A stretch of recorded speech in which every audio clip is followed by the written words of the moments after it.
Lalabas na naman po tayo rito, guys. Ayun nga, mahabog na. Alas 5 na po. Ay, kita ba? Ayan. Sa unang tingin, mukhang malabo yung camera ko.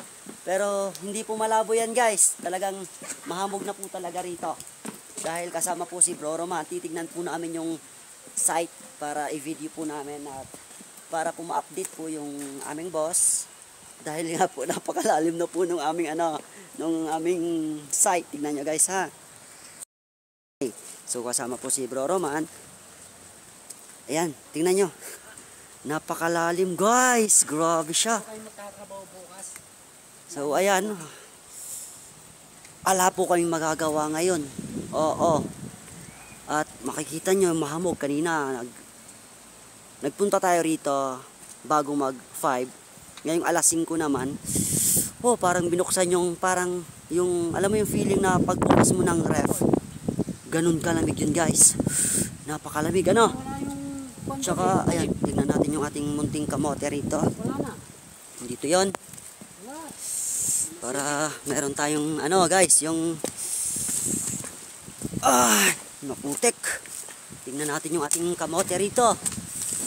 Alam ko yun dito yun eh. Ito. Dito. Nasa na? Tabunan. Dito yung ating kamote eh. Nasaan na yung ating kamote rito? Natabunan to? Ha? Natabunan. Natabunan? Oo. Pero, nasaan? Hindi ko alam. Wala. Dito lang yan. Ha? Hindi lang yan. Tara na, ulan na. Lalakas na naman yung ulan. Hay. Grabe. Ay, dulas.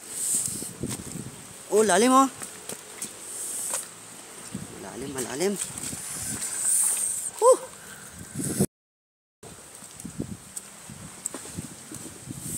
Ang lalim, guys. Ayun, swimming pool.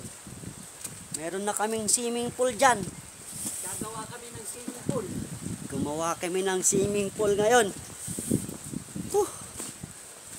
Bro, nga. Gagawa kami ng swimming pool. Walang trabaho. Walang trabaho, guys. Hala, kawawa. Balik sa tarima.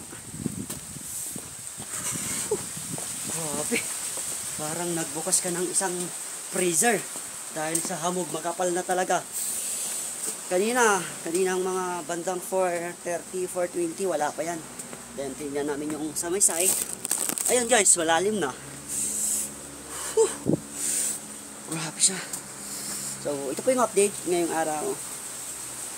Dito sa aming lugar. Dito sa site namin. At mapapansin nyo naman, wala talaga kami magagawa. Dahil nga po sa pagbagsak ng napakalakas na ulan. Maghapong ulan ba naman talagang kahit saang lugar babahain ng ganon. Buti na nga lang po ngayong mga bandang 5, halos humina naman po yung ulan sa awa ng Diyos. Okay, yun lamang po sa ngayon. Bye, guys.